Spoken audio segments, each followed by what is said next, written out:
Radio city podcast. Radio city पर कहानी पौराणिक भारत की।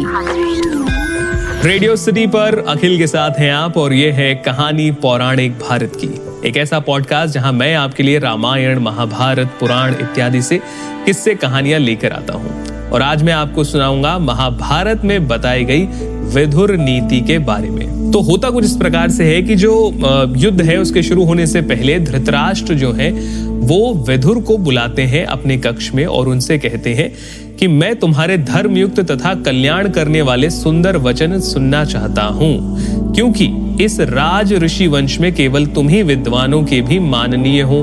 तब विदुर जी उनसे बहुत सारी बातें कहते हैं और यही जो बातें हैं वो विदुर नीति के नाम से प्रचलित होती हैं। विदुर जी सबसे पहले कहते हैं कि महाराज धृतराष्ट्र, भक्त, सेवक और मैं आपका ही हूं, ऐसा कहने वाले इन 3 प्रकार के शरणागत मनुष्यों को संकट पड़ने पर भी नहीं छोड़ना चाहिए। थोड़ी बुद्धि वाले, दीर्घ सूत्री वो लोग कहे जाते हैं जो काम को लंबे समय तक करते ही रहते हैं। मतलब अगर 5 मिनट का काम है तो 10 मिनट उसमें लगाते हैं। तो दीर्घ सूत्री, जल्दबाज और स्तुति करने वाले लोगों के साथ गुप्त सलाह नहीं करनी चाहिए। ये चारों महाबली राजा के लिए त्यागने योग्य बताए गए हैं। इसके बाद गृहस्थ धर्म में स्थित लक्ष्मीवान आपके घर में 4 प्रकार के मनुष्यों को सदा रखना चाहिए। अपने कुटुंब का बूढ़ा, संकट में पड़ा हुआ उच्च कुल का मनुष्य, धनहीन मित्र और बिना संतान की बहन। इंद्र के पूछने पर उनसे बृहस्पति जी ने जिन चारों को तत्काल फल देने वाला बताया है, अब आप वो मुझसे सुनिए। देवताओं का संकल्प, बुद्धिमानों का प्रभाव, विद्वानों की नम्रता और पापियों का विनाश, ये तत्काल फल देने वाले हैं। 4 कर्म भय को दूर करने वाले हैं, किंतु वे ही यदि ठीक तरह से संपादित ना हो तो उनसे भय भी होता है।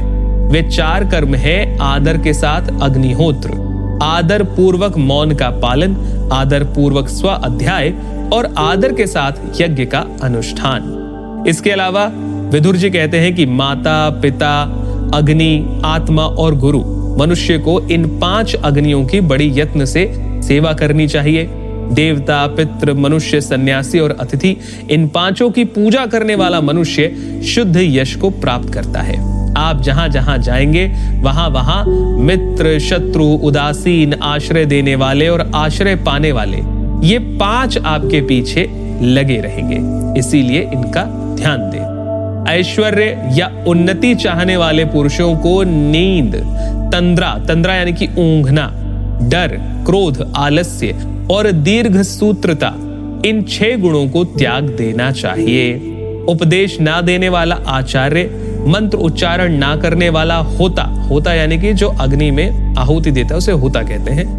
रक्षा करने में असमर्थ राजा, कटु वचन बोलने वाली स्त्री, इन सभी को उसी प्रकार छोड़ दे जैसे समुद्र में टूटी हुई नाव का त्याग कर देना चाहिए। विदुर जी धृतराष्ट्र जी को बहुत सारी बातें बताते हैं, जैसे कहते हैं कि धन की आय, नित्य निरोग रहना, स्त्री का अनुकूल रहना तथा प्रिय वादिनी होना, पुत्र का आज्ञा के अंदर रहना और धन पैदा करने वाली विद्या का ज्ञान, ये 6 बातें इस मनुष्य लोक में सुखदायिनी होती हैं।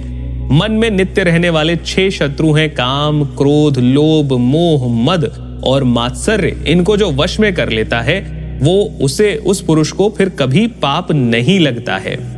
विदुर कहते हैं कि निरोगी रहना, ऋणी ना होना, परदेश में ना रहना, अच्छे लोगों के साथ मेल, अपनी वृत्ति से जीविका चलाना और निडर होकर रहना, ये 6 मनुष्य लोक के सुख हैं। ईर्ष्या करने वाला, घृणा करने वाला, असंतोषी, क्रोधी, सदा शंकित रहने वाला और दूसरों के भाग्य पर जीवन निर्वाह करने वाला, ये 6 सदा दुखी रहते हैं। महाराज धृतराष्ट्र, 10 प्रकार के लोग धर्म को नहीं जानते, उनके नाम सुनो। नशे में मतवाला, असावधान, पागल, थका हुआ, क्रोधी, भूखा, जल्दबाज, लोभी, भयभीत और कामी, ये 10 ऐसे हैं जिनके अंदर धर्म का ज्ञान नहीं होता या उस स्थिति में ये धर्म नहीं जानते। तो ये थी कुछ बातें जो विदुर जी ने कही धृतराष्ट्र जी से। अब इसमें आप सारी बातें वर्ड टू वर्ड तो आज के टाइम पर नहीं अप्लाई कर सकते हैं, लेकिन हाँ अगर आप उनको समझने बैठेंगे तो आपको ये समझ में आएगा कि भाई वो बातें जो विदुर जी ने द्वापर युग में कही थी, महाभारत के युद्ध से पहले, वो आज भी उतनी ही कारगर हैं और उतनी ही सटीक हैं जितना उस समय थी। तो ये था हमारा आज का पॉडकास्ट। बाकी बची हुई जो विदुर नीतियां हैं वो भी मैं आपके लिए जरूर लेकर आऊंगा। फिलहाल के लिए इतना ही। सुनते रहिए रेडियो सिटी। रेडियो सिटी पर कहानी पौराणिक भारत की।